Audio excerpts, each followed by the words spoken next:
Hello everyone, welcome to official channel of study UT education dedicate to mechanical engineering department. तो यहाँ पे हम लोग एक न्यू फ्रेश बैच स्टार्ट कर रहे हैं और ये आपका टारगेट बैच रहेगा फॉर यूपी आरवीएनएल। अभी एक फॉर्म निकला है यूपी आरवीयूएनएल का, ठीक है। ये जेई का पोस्ट निकला है यूपी में। इसमें आपका 196 पोस्ट है जो कि ऑल ओवर इंडिया में कोई भी अप्लाई कर सकता है। ये आपका टोटल सीट है और इस टोटल में अगर मैकेनिकल का ओनली बात करें तो मैकेनिकल का है 78 पोस्ट। तो ये बहुत ही बड़ा आप लोग के लिए गोल्डन चांस बन सकता है। वैसे बच्चे जो कि एसएससी जेई का तैयारी कर रहे हो, अलग अलग स्टेट लेवल का जेई वगैरह का तैयारी कर रहे हो या फिर गेट का प्रिपरेशन कर रहे हो, तो उस चांस को, उस प्रिपरेशन को आप कन्वर्ट कर सकते हो जॉब में, क्योंकि इसमें लगभग आपको सैलरी भी दिया गया 44K के लगभग, यानी 44-45 हज़ार के लगभग में आपका सैलरी मिलेगा। एसएससी जेई के अप्रोक्स में मिलेगा और काफ़ी अच्छा पोस्ट है, प्रोफाइल भी काफ़ी अच्छा है। एंड 78-80 सीट है मैकेनिकल का, तो ये बहुत बड़ा एक सीट का वैकेंसी है। नंबर ऑफ सीट जो है बहुत ज़्यादा है, क्योंकि आप देखोगे एसएससी जेई में कभी 9 पोस्ट रहता है, कभी 10 रहता है, कभी 12 रहता है, कभी 15 रहता है। मैकेनिकल का बात करें, ठीक है। तो इतना कम पोस्ट के बेसिस पर अगर इसका कंपेयर करें तो ये काफ़ी अच्छा पोस्ट है और हर कोई अप्लाई कर सकता है। ये बहुत अच्छी बात है, राइट। तो आप इसको जरूर अप्लाई करें और जो अप्लाई कर रहे हैं उसको अच्छी तरह से प्रिपरेशन करो, 100% आपको जॉब मिल जाएगा। हम लोग यहाँ पे क्या करेंगे, पूरा का पूरा सिलेबस को कंप्लीट करेंगे। हम लोग का स्टार्टिंग बैच है और हम लोग सबसे पहले स्टार्ट कर रहे हैं स्ट्रेंथ ऑफ मटेरियल यानी सोम को। और हम लोग एकदम दो तरीके से कर सकते हैं, या तो आपको सबसे पहले थ्योरी बताया जाए और थ्योरी बताने के बाद हम लोग एमसीक्यू आप लोग को बताएं। ये पहला तरीका। दूसरा क्या है कि एमसीक्यू को बताएं और एमसीक्यू बताने के साथ साथ मैं थ्योरी आपको बताऊं। तो यहाँ पे जो अप्रोच हम लोग स्टार्ट करेंगे वो आपका है एमसीक्यू के साथ साथ थ्योरी। जैसे देखो यहाँ पे स्ट्रेस एंड स्ट्रेन के बारे में पढ़ाएंगे तो पहले स्ट्रेस बताएंगे, स्ट्रेन बनाएंगे, फिर क्वेश्चन वगैरह बनाएंगे। तो आपका क्या होगा कि सिलेबस भी, थ्योरी भी कंप्लीट होता जाएगा और आपका एमसीक्यू क्वेश्चन भी मिलता जाएगा, प्रीवियस ईयर का किस तरह का क्वेश्चन आता है और किस तरह को टैकल करेंगे। तो हम लोग ये बैच को स्टार्ट करेंगे और हम लोग डेली क्वेश्चन कितना लेंगे, 10 क्वेश्चन लेंगे।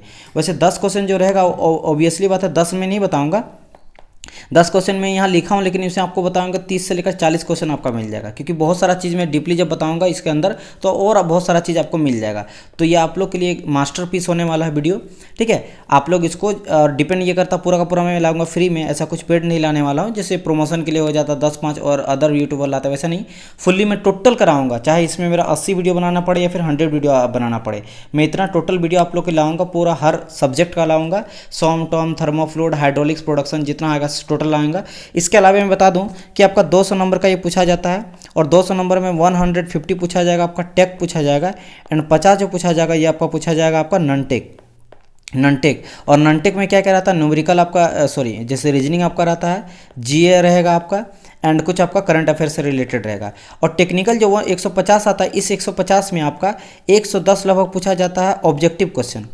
बात समझ में आया। एमसीक्यू जैसे आपका जो ऑब्जेक्टिव क्वेश्चन से रहता है 4 ऑप्शन वाला, एंड आपका 40 जो रहेगा वो आपका न्यूमेरिकल रहता है। तो मैं न्यूमेरिकल सीरीज अभी भी चल रहा है, आपको देखिएगा। अभी थर्मोडायनामिक्स का 5-4 वीडियो आया है। इसके अलावा मैं इसको टारगेटेड वीडियो लगे, यानी कि यूवी आरवीएनएल का टारगेटेड वीडियो लाऊंगा for numerical her subject wise का। जैसे थर्मो में 5-7 पूछा जाता है, सोम में कुछ पूछा जाता है 4-5 के लगभग में, प्रोडक्शन पे आपको कुछ पूछा जाता है, न्यूमेरिकल फ्लूइड से पूछा जाता है। तो सभी मैं लाऊंगा, डिपेंड करता है कि आप लोग किस तरह से इसको शेयर वगैरह करते हो और कितना ज़्यादा इसमें आप लोग देखते हो। यानी जितना आप लोग प्यार दीजिएगा उतना सारा चीज़ आप लोग के लिए मैं करते जाऊँगा, ठीक है। मोटिवेशन मिलेगा, ऑब्वियसली बात है, मैं आप लोग के लिए करूँगा ही करूँगा, वही सोच के लिए लाया हूँ, राइट। तो इसलिए स्टार्ट करते और ये अगर आप फर्स्ट टाइम विजिट करें चैनल को और अगर सब्सक्राइब नहीं किए तो फट से सब्सक्राइब कर लीजिए, बिकॉज यहाँ पे फुल्ली डेडिकेटेड ये चैनल मैकेनिकल को लेकर। यहाँ पे एसएससी जेई का स्टेट सेंटर लेवल या जेई लेवल है, कोई भी जेई का तैयारी करो, ए का तैयारी करो, सभी के लिए यहाँ पे कंटेंट डाला जाता है और बहुत सारा चीज़ यहाँ पे आपको मिल जाएगा। जैसे जेई को लेकर और एई को लेकर हम लोग का पेड कोर्स भी चलता है, उसको भी आप परचेस कर सकते हो, जहाँ पे हम लोग लगभग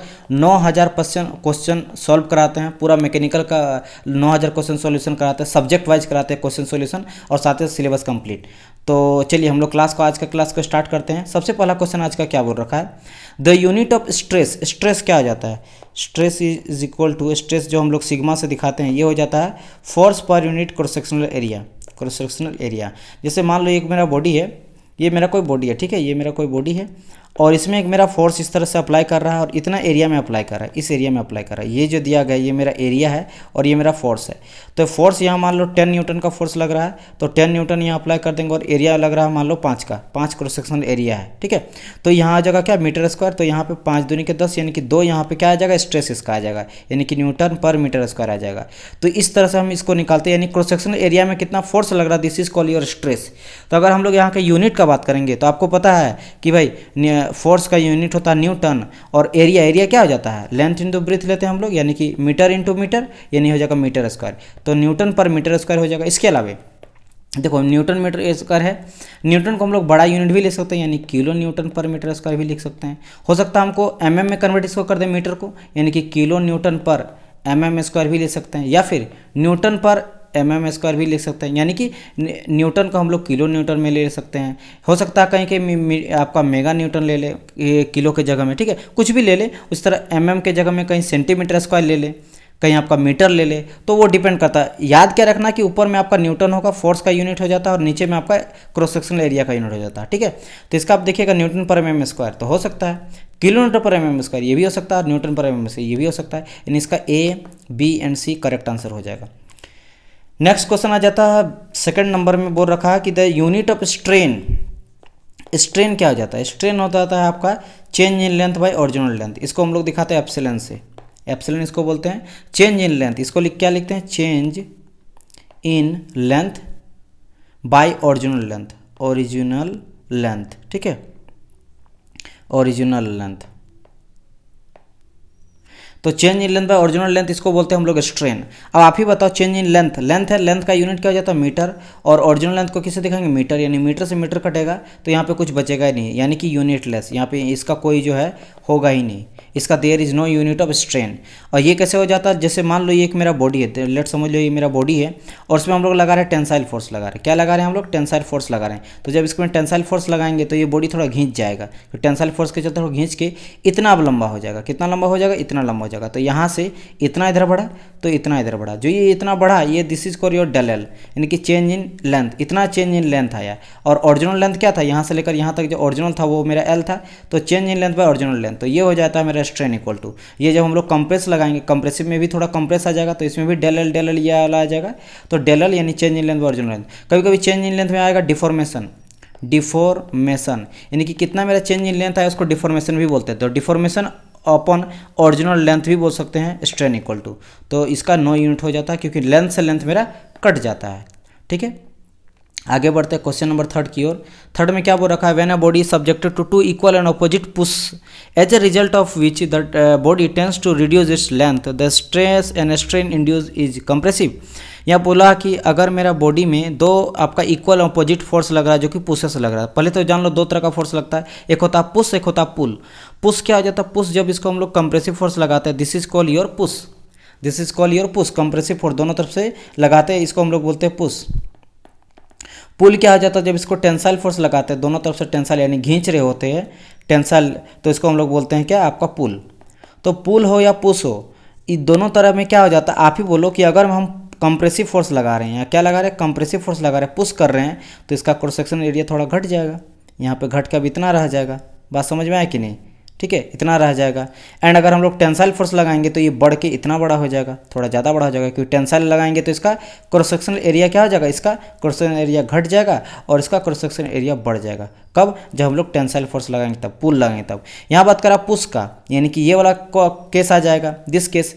तो यहाँ बोल रहा है as a result body tends to reduce its length. तो हम लोग देख रहे हैं ना यहाँ पे, देखो पहले लेंथ मेरा यहाँ से यहाँ था, अब लेंथ कहाँ से कितना हो गया, इतना हो गया, इतना चेंज इन लेंथ आ गया, लेंथ मेरा घट गया यहाँ पे, घटा कि नहीं, तो ऑब्वियसली बात है मेरा रिड्यूस हुआ लेंथ, लेंथ मेरा घट गया यहाँ पे।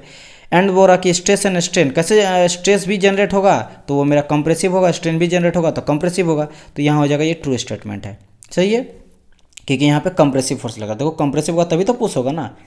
ओके, आगे बढ़ते हैं नेक्स्ट क्वेश्चन की ओर। यहाँ पे फोर्थ नंबर में बोल रहा है when a body is subjected to equal and opposite forces, फिर से वही बात कर रहे हैं, equal opposite forces acting tangentially. अच्छा, अब टेंजेंशियली का बात कर रहा है, ठीक है। ओके, तो बोल देते हैं तो across the resisting section as a result, तो उससे क्या हो जाता है कि of which the body tends to shear off across this section the stress and strain induces. देखो पहले समझो कि क्या यहाँ पे बोलना चाह रहा है।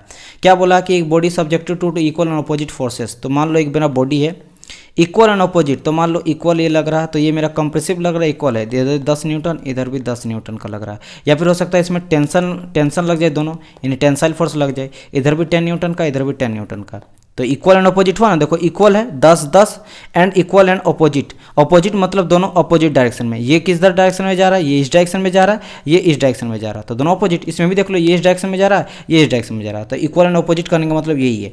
आगे क्या बोल रखा है कि इक्वल एंड अपोजिट लग रहा है, टेंजेंशियली लग रहा है। टेंजेंशियली करने का मतलब क्या कि देखो यहाँ पे जो दोनों चीज़ हम दिखाएं कि यहाँ पे कंप्रेसिव लग रहा है और टेंसाइल लग रहा है, इसको हम लोग बोलते हैं एक्सियल फोर्स, इसको बोलते हैं एक्सियल। इन दोनों को क्या बोलते हैं, एक्सियल। वाई, बिकॉज जब बॉडी में मेरा परपेंडिकुलर फोर्स लगता है ना, परपेंडिकुलर 90 डिग्री में, देखो ये परपेंडिकुलर लगेगा तो इसको बोलते हैं हम लोग एक्सियल। तो यहाँ भी देखो ये भी परपेंडिकुलर है और ये भी परपेंडिकुलर है, दोनों मेरा एकदम 90 डिग्री में मेरा फोर्स लग रहा है, एक्ट कर रहा है। लेकिन टेंजेंशियली का बात कर रहा है, इट मीन्स क्या कि देखो 3D में समझो कि ये मान लो एक मेरा क्यूब है, कुछ इस तरह रखा हुआ है, और जस्ट इसके ऊपर में और एक क्यूब इस तरह करके है, कुछ इस तरह करके और एक क्यूब है, ठीक है, ऐसे है। तो इसके बीच में देखो यहाँ पे दोनों के बीच में फ्रिक्शन आ रहा है, तो इस बॉडी को मान लो मूव इधर कर रहे हैं, और इस बॉडी को, इस जो क्यूब है, इस क्यूब को इधर हम लोग मूव कर रहे हैं, और इस क्यूब को हम लोग इधर मूव कर रहे हैं। तो इसके बीच में जो एक फ्रिक्शन आएगा ना, दिस इज कॉल योर आपका शेयर स्ट्रेस। तो इसके अंदर शेयर स्ट्रेस जनरेट होता है, this is call your tangential आपका फोर्स। तो इसके चलते टेंजेंशियल फोर्स एक्ट करेगा। और इसके आगे क्या बोला था कि एज ए रिजल्ट जिसके चलते body tends to shear up, तो बिल्कुल यहाँ पे शेयर यहाँ पे जनरेट होगा, शेयर अप सेक्शन होगा, जो स्ट्रेस और स्ट्रेन डेवलप होगा वो कैसा होगा, ये आपका होगा shear stress and shear strain generate होगा, ठीक है। तो यहाँ क्या हो जाएगा आपका फोर्थ का डी बी और करेक्ट आंसर। समझ आया कि नहीं, ओके आगे बढ़ते हैं क्वेश्चन नंबर 5 की ओर। Which of the following is a proper sequence, यानी proportional limit, elastic limit, yielding point, failure, ये सारा का बात किया गया है ना। तो इसके लिए आपको समझना पड़ेगा स्ट्रेस एंड स्ट्रेन डायग्राम। तो मैं पहले आपको समझाता हूँ यहाँ पे स्ट्रेन एंड स्ट्रेस डायग्राम। ये इधर हम लोग लेते हैं आपका स्ट्रेस लेते हैं, ये आपका हो जाता है स्ट्रेस, थोड़ा मैं पतला कर लेता हूँ 1 मिनट। ये हो जाता है आपका स्ट्रेस जिसको हम लोग लिखते हैं सिग्मा से, और ये हो जाता है आपका एप्सिलॉन से लिखते हैं स्ट्रेन। स्ट्रेन क्या हो जाता है, change in length by original length, और ये हो जाता है आपका फोर्स अपॉन एरिया। तो यहाँ से जब हम लोग देखते हैं ग्राफ बनाते हैं तो पहले तो जाता है प्रोपोर्शनल लिमिट से लेकर इलास्टिक लिमिट तक लीनियर जाता है। इसके बाद ये ग्राफ ये लीनियर जा रहा है, मैं बना नहीं पा रहा हूँ 1 मिनट, लीनियर जाएगा एकदम, ठीक है, ये नहीं हुआ 1 मिनट, ठीक है। आप लोग समझ जाओ कि लीनियर है, यहाँ पे कोई भी वेरी नहीं हो रहा है। इसके बाद ये ऊपर थोड़ा जाता है और ऊपर जाने के बाद ऐसे आ जाता है, फिर ये ऐसे करके ब्रेक कर जाता है। तो यहाँ पे कुछ लिमिट होता है, जैसे ये पॉइंट जो होता है इसको बोलते हैं हम लोग प्रोपोर्शनल लिमिट, इसके जो ऊपर हो जाता है इसको बोलते हैं हम लोग इलास्टिक लिमिट, फिर ऊपर वाले को हम लोग बोलते हैं अपर यील्ड पॉइंट, नीचे वाले को बोलते हैं लोअर यील्ड पॉइंट। ये वाला जो पॉइंट होता है this is called your ultimate point, और यहाँ पे हो जाता है मेरा फ्रैक्चर पॉइंट। क्या क्या था सब मैं लिख देता हूँ यहाँ पे, प्रोपोर्शनल लिमिट, प्रोपोर्शनल लिमिट हो जाता है ये आपका हो जाता है इलास्टिक लिमिट हो जाता है ये आपका, ठीक है। ये हो जाता है अपर यील्ड पॉइंट हो जाता है, तो ये हो गया आपका लोअर यील्ड पॉइंट। ये आपका हो जाता है अल्टीमेट पॉइंट, ठीक है। और ये हो जाता है आपका फ्रैक्चर पॉइंट। क्या होता है इस सब का मीनिंग मतलब समझ लो, वो ज़्यादा इंपॉर्टेंट है कि सर मीनिंग तो बता दीजिए। क्या हो जाता है, ये एक पहला पॉइंट, ये एक दूसरा पॉइंट, ये एक तीसरा पॉइंट, ये एक चौथा पॉइंट, ये एक पांचवा पॉइंट और एक छठा पॉइंट। देखो जब हम लोग बात करेंगे यहाँ से लेकर यहाँ तक प्रोपोर्शनल लिमिट तक, तो ये पूरी तरह से लीनियर जाता है यहाँ से इलास्टिक तक। पहले तो आप समझ लो कि प्रोपोर्शनल लिमिट क्या हो जाता है वो समझ लो। प्रोपोर्शनल लिमिट का मतलब ये है कि यहाँ तक अगर हम लोग फोर्स लगाएंगे तो 100% रीगेन आ जाएगा शेप एंड साइज में। मान लो पहले हम लोग इस तरह का कोई स्टील का रड है, इसमें हम लोग यहाँ पे फोर्स लगाएं, फोर्स लगाने के बाद कैसे होता है, ये थोड़ा मुड़ जाएगा क्योंकि यहाँ पे चेंज आ जाएगा इसके शेप एंड साइज में। लेकिन जब इस फोर्स को हम लोग हटा देते हैं, रिमूव करते हैं, तो ये फिर से रीगेन इस शेप एंड साइज में आ जाएगा। यानी कि जब हम रिमूवल करते हैं फोर्सेस का तो वो शेप एंड साइज में जब वो अगेन आ जाता है अपने ओरिजिनल पोजीशन पे, उसी को बोलते हैं हम लोग क्या कि ये जो बॉडी है वो इलास्टिक बॉडी है। बात समझो, जैसे कि स्पंज वाला बॉल देखें, बच्चा वाला बॉल दबाने के बाद फिर से रीगन आ जाता है। जैसे रबड़ ले लो, रबड़ थोड़ा मोड़ेंगे फिर से आ जाता है। तो दिस इज कॉल्ड यार आपका इलास्टिक लिमिट। और प्रोपोर्शनल लिमिट 100% तक आ जाता है। इलास्टिक लिमिट मतलब क्या आ जाता है, वहाँ तक आपका हुक्स लॉ वैलिड होता है। यहाँ तक 100% बोल सकते हो कि 100% रिकवर हो जाता है। और यहाँ जो होता है इलास्टिक लिमिट तक मेरा हुक्स लॉ वैलिड होता है। क्या हो जाता है मेरा हुक्स लॉ। अब ये हुक्स लॉ क्या हो जाता है, हुक्स लॉ बोलता है कि stress is directly proportional to strain. यानी कि अगर हम लोग स्ट्रेस बढ़ाएंगे तो स्ट्रेन भी बढ़ेगा, और स्ट्रेस अगर घटाएंगे तो स्ट्रेन भी घटेगा। बात समझ में आ रहा है कि नहीं। और यानी कि इसके यहाँ तक क्या हो जाता है कि अगर बॉडी को हम कितनों फोर्स लगा रहे हैं या फिर फोर्स लगाएंगे और जब उसको छोड़ देंगे इस लिमिट तक तो पूरा बॉडी अपने आ जाएगा। लेकिन हाँ, इससे थोड़ा सा भी आगे हम लोग बढ़ेंगे तो वो अब धीरे धीरे प्लास्टिक में जाने लगेगा। एक होता है इलास्टिक लिमिट, होता है प्लास्टिक नहीं। प्लास्टिक लिमिट है वो फिर से जब फोर्स को हटाएंगे तो अपने शेप एंड साइज में रिगन नहीं आ पाएगा, थोड़ा बहुत उसमें क्या हो जाएगा आपका आ जाएगा। जैसे आप लकड़ी लो, एक लकड़ी को लो, लकड़ी जो रहता है लकड़ी को आप थोड़ा इस तरह करके मोड़ो, नीचे तक मोड़ो, एक लिमिट तक अगर मोड़ोगे ना तो रिगन आ जाता है। लेकिन अगर उससे थोड़ा सा भी ज़्यादा होगा तो देखिएगा वो पूरी तरह से आता नहीं, थोड़ा बहुत उसमें फ्रैक्चर आना स्टार्ट हो जाता है। इनमें प्लास्टिक फॉर्म में जा रहा है, प्लास्टिक फॉर्म में वो रिगन नहीं आ पाता, उसका थोड़ा चेंज हो जाता है, ब्रेक कर जाता है उसका जो मॉलिक्यूल्स रहता है, ठीक है। तो इलास्टिक लिमिट का जो अपर यील्ड पॉइंट आता है, देखो यील्ड पॉइंट का हिंदी समझ लो, यील्ड पॉइंट में तो सहन शक्ति मतलब ऊपरी सहन शक्ति, मतलब इस ये मैक्सिमम सहन शक्ति है। इससे अगर थोड़ा सा ही बढ़ाएंगे तो अब मेरा प्लास्टिक फॉर्म में जाना स्टार्ट कर जाएगा, ब्रेकिंग करना पूरा 100% है, श्योर होना हो जाएगा, यानी मैक्सिमम यील्डिंग पॉइंट। इसके ऊपर गए तो ब्रेक, पूरी तरह से ब्रेक। और नीचे वाला आ जाता है लोअर एंड पॉइंट, ये आ जाता है अल्टीमेट पॉइंट। अल्टीमेट मींस इसके बाद ब्रेकिंग होना एकदम कंफर्म है, स्टार्ट हो जाता है और फ्रैक्चर में जाकर फ्रैक्चर हो जाता है, समझ आया। तो ये सब पॉइंट का बात है, यानी कि यील्ड पॉइंट और अल्टीमेट पॉइंट आपको एक जैसा लगेगा कि सर यील्ड पॉइंट में भी बताए। अंतर ये है कि यील्ड पॉइंट में क्या हो जाता है कि यील्डिंग बताता है, यानी कि मैक्सिमम लोड को स्ट्रेन करके रखता है, यानी कि जब हम लोग उसको ब्रेक करते हैं तो एब्जॉर्ब करके एनर्जी को रखता है कि जब इसको छोड़ा जाए तो हम उस एनर्जी को फिर से कन्वर्ट करके अपना शेप एंड साइज में रिगन आ सकते हैं। लेकिन अल्टीमेट फ्रैक्चर पॉइंट में क्या हो जाता है कि अब वैसा पॉइंट मैक्सिमम आ जाता है, उसके बाद पूरी तरह से फ्रैक्चर हो जाता है। अगर उसको छोड़ भी देंगे तो वो शेप एंड साइज में रिगन तो नहीं आएगा, लेकिन वो टूटेगा बस नहीं, ये बात करने का मतलब है। तो यहाँ पे क्या बोल रखा था कि कौन कौन सा सबसे पहले आएगा, तो आप देखो सबसे पहले क्या था प्रोपोर्शनल लिमिट, तो सबसे पहले आएगा प्रोपोर्शनल लिमिट, फिर इलास्टिक, तो फिर इलास्टिक, फिर यील्डिंग आया था मेरा, तो फिर यील्डिंग और बाद में फिर फेल्योर। तो ए नंबर इसका करेक्ट आंसर हो जाएगा। आगे नेक्स्ट क्वेश्चन आ जाता है, यहाँ पे क्या बोल रखा है, Hooke's law holds up to, अभी जस्ट मैंने कहा था हुक्स लॉ जो होता है मेरा इलास्टिक लिमिट तक काम करता है। क्यों? क्योंकि आपको बताए थे कि stress is directly proportional to strain, यहीं तक मेरा वैलिड होता है, ठीक है। और यहाँ से और एक चीज़ जान लो कि जब हम लोग स्ट्रेस जो होता है इसको हम लोग हटाते हैं, अगर इस प्रोपोर्शनल लिमिट को हटाते हैं, मैं थोड़ा सा इसको ओके तो यहाँ पे मैं क्या बता रहा था, फिर से मिटा के मैं बता देता हूँ। देखो stress is directly proportional to strain, ये बताता है हुक्स लॉ। हुक्स लॉ बताता है कि up to elastic limit, Hooke's law क्या बताता है, Hooke's according to Hooke's law up to elastic limit, है ना, यहाँ लिख सकते हैं आप, up to elastic limit stress is directly proportional to strain. और जब इस प्रोपोर्शनल को हम लोग हटाते हैं तो यहाँ पे आ जाता है कि ई, कैपिटल ई, जिसको हम लोग बोलते हैं मॉडुलस ऑफ इलास्टिसिटी। क्या बोलते हैं? Modulus of elasticity. तो modulus of elasticity equal to लिख सकते हैं स्ट्रेस बाय स्ट्रेन। तो क्या लिख सकते हैं यहाँ पे, ये आ गया आपका स्ट्रेस और ये आ गया क्या आपका स्ट्रेन, तो स्ट्रेस बाय स्ट्रेन। तो यहाँ से मेरा स्ट्रेस बाय स्ट्रेन निकलता है, समझ आया कि नहीं। और यहाँ पे और एक चीज़ जान लो कि जो ई इक्वल टू हम लोग लिखते हैं स्ट्रेस बाय स्ट्रेन लिखते हैं, ये आपका लीनियर होता है, ये आपका लीनियर हो जाता है स्ट्रेस, और यहाँ पे जो हो जाता है ये आपका हो जाता है लीनियर स्ट्रेन। लीनियर मीन्स आपका जो भी फोर्स वगैरह पड़ेगा वो 90 पड़ेगा, ठीक है, इस तरह पड़ेगा, परपेंडिकुलर पड़ेगा। तो this is called your linear stress by linear strain. और ये आपका हो गया मॉडुलस ऑफ इलास्टिसिटी। ये हम क्यों बताएं, क्योंकि इसके अलावा और एक चीज़ आता है जिसको हम लोग बोलते हैं share stress by shear strain. वो क्या हो जाता है वो आप देख लो। जैसे अगर हम लोग बात करेंगे यहाँ पे कि भाई शेयर स्ट्रेस, एक सेकेंड, यहाँ पे अगर हम लोग बात करेंगे shear stress by shear strain, तो यहाँ पे ये भी एक आता है, तो shear stress directly proportional to shear strain होता है। तो यहाँ से जब इस प्रोपोर्शनल को हटाते हैं तो यहाँ से आ जाता है कि shear stress is equal to आ जाता है यहाँ पे जी आ जाता है, जिसको बोलते हैं मॉडुलस ऑफ रिजिडिटी और ई। तो जो जी इक्वल टू हम लिखेंगे तो जी इक्वल टू क्या आएगा, टाउ अपन आ जाएगा ई, एप्सिलॉन आ जाएगा। और यहाँ पे जो आ जाता है this is called your share, ये भी स्ट्रेस होता है, शेयर स्ट्रेस आ जाता है ये चीज़, ठीक है, और डिवाइड बाय जाता है शेयर स्ट्रेन, शेयर स्ट्रेन। बस दोनों में अंतर क्या है यहाँ पे, ये कहलाता है आप मॉडुलस ऑफ रिजिडिटी और ये कहलाता है आपका मॉडुलस ऑफ, यहाँ पे ध्यान से देखना मैं क्या बताना चाह रहा हूँ, this is called your modulus of elasticity.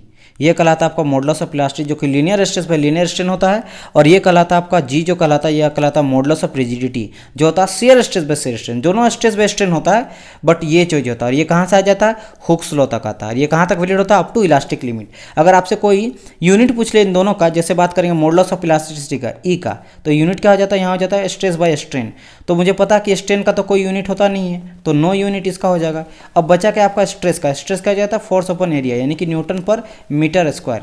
तो आप देख रहे हो कि जो मॉडुलस ऑफ इलास्टिसिटी है इसका यूनिट किसके बराबर होता है, आपके स्ट्रेस के बराबर होता है, क्योंकि स्ट्रेस क्या हो जाता है, फोर्स अपॉन एरिया, ठीक है, क्योंकि यहाँ नीचे वाला तो कट ही गया, ये चीज़ है। और उसी तरह सेम तो इसका भी होगा कि स्ट्रेन का भी 9 यूनिट हो जाएगा, और जो आपका मॉडुलस ऑफ रिजिडिटी का होगा वही आपका किसका हो जाएगा, आपके होगा मॉडुलस ऑफ इलास्टिसिटी का। इसके अलावा ये भी आपसे पूछ सकता है कि और किसके साथ ये आपका हो जाता है, तो प्रेशर आप लोग जानते हैं फोर्स अपन एरिया हो जाता है, फोर्स अपन एरिया और फोर्स का न्यूटन पर मीटर स्क्वायर। इट मीन्स जी का, ई का, स्ट्रेस का और प्रेशर का सबका यूनिट मेरा सेम होता है। सबका यूनिट क्या हो जाता है, मेरा सेम होता है, ये बहुत इंपॉर्टेंट है, ये सबका यूनिट मेरा सेम होता है, सेम यूनिट, सेम यूनिट। क्यों, क्योंकि जस्ट अभी हम लोग देखे कि मॉडुलस ऑफ रिजिडिटी का होता है shear stress upon shear strain, तो स्ट्रेन का तो नहीं होता, तो यहाँ आया फोर्स अपन एरिया, यानी cross sectional area, stress equal force upon area. यहाँ मॉडुलस ऑफ इलास्टिसिटी इसका भी आ जाता है क्या, स्ट्रेस अपन स्ट्रेन, स्ट्रेन का कुछ नहीं हो जाता, यानी फिर से फोर्स अपन क्रॉस सेक्शनल एरिया। यहाँ पे स्ट्रेस, स्ट्रेस क्या होता है, फोर्स अपन एरिया हो जाता है, और प्रेशर क्या हो जाता है, फोर्स अपन एरिया आ जाता है। तो सभी का मेरा सेम यूनिट होता है, और अगर जाहिर सी बात है यूनिट सेम होगा तो डायमेंशन भी सेम होगा। चलो, तो यहाँ पे हम लोग ये वाला चीज़ देख लिए, आगे बढ़ते क्वेश्चन नंबर 7। तो देखो यहाँ पे बहुत सारा चीज़ में इससे आपका क्वेश्चन आ जाएगा, बन जाएगा।